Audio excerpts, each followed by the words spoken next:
Shalom saudara yang dikasihi oleh Tuhan. Hari ini kita berjumpa kembali dengan saya dalam pesan pastoral. Masih dalam tema yang besar, yaitu tentang kesembuhan ilahi sedang dilepaskan oleh Tuhan kepada orang percaya. Nah, hari ini saya membahas dengan subtema tidak ada yang terlalu sukar untuk disembuhkan oleh Allah.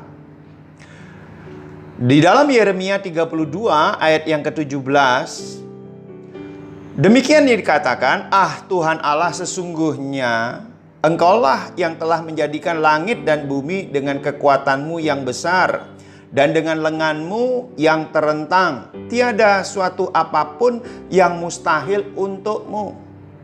Di ayat yang ke-27, firman Tuhan dengan tegas berkata, sesungguhnya akulah Tuhan Allah segala makhluk. Adakah sesuatu apapun yang mustahil untukku? Bapak Ibu yang dikasihi oleh Tuhan, dua ayat ini menunjukkan bahwa tidak ada yang terlalu sukar untuk disembuhkan oleh Allah. Sebab bagi Allah tidak ada yang mustahil.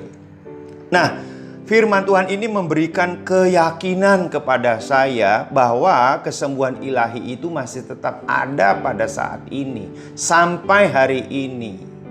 Sebab bagi Dia tidak ada yang mustahil. Nah, menurut keterangan para pakar medis, COVID-19 belum ada antinya atau obatnya. Nah, kalau belum ada obatnya, bagaimana menyembuhkan seseorang dari sakit penyakit karena wabah COVID-19 ini?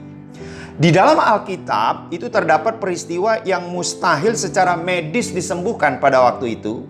Namun Tuhan Yesus sanggup menyembuhkan, bahkan membangkitkan orang yang sudah mati. Antara lain, ada peristiwa yang dicatat di dalam Alkitab.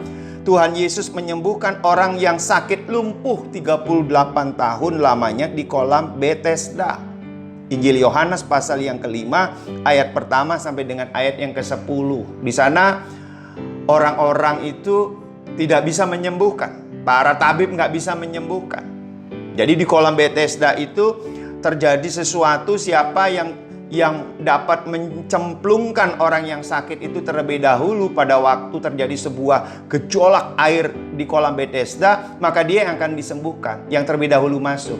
Tapi bagi Yesus, dia sanggup untuk menerobos hukum tradisi yang pada waktu itu terjadi.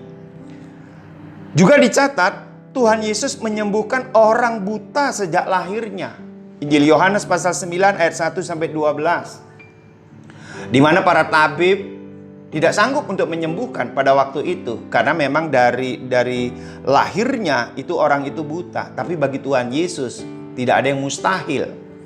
Bahkan Tuhan Yesus membangkitkan Lazarus yang sudah mati. Injil Yohanes pasal 11 ayat 1 sampai dengan ayat 44. Bapak Ibu, saya hubungkan dengan wabah yang terjadi hari-hari ini, yaitu COVID-19, yang informasinya belum ada antinya. Ada yang bisa menolong. Yesus Kristus yang dapat menolong. Ada pengharapan.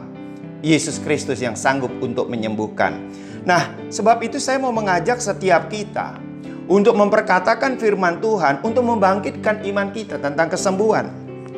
Saya ambilkan dari Mazmur 103 ayat yang ketiga. Dia yang mengampuni segala kesalahanmu, yang menyembuhkan segala penyakitmu. Dikatakan yang menyembuhkan segala penyakitmu, artinya tidak terkecuali sakit apapun yang dialami oleh orang tersebut. Kalau orang itu mengakui kesalahannya, percaya kepada Dia, maka apa yang terjadi? Tuhan yang menyembuhkan segala penyakitnya. Saya ambilkan dari Matius 19 ayat 26. Yesus memandang mereka dan berkata, bagi manusia hal ini tidak mungkin, tetapi bagi Allah segala sesuatu mungkin. Lukas pasal 1 ayat yang ke-37, sebab bagi Allah tidak ada yang mustahil. Pertanyaannya, bagaimana kita menerima kesembuhan ilahi ini? Kita dapat belajar dari firman Tuhan. Kita harus merendahkan diri, berdoa, berbalik dari jalan yang jahat. 2 Tawarikh 7 ayat yang ke-14. Bahkan Hosea pasal 6 ayat yang pertama mengatakan, berbalik dari jalan yang jahat, supaya kesembuhan itu datang bagimu.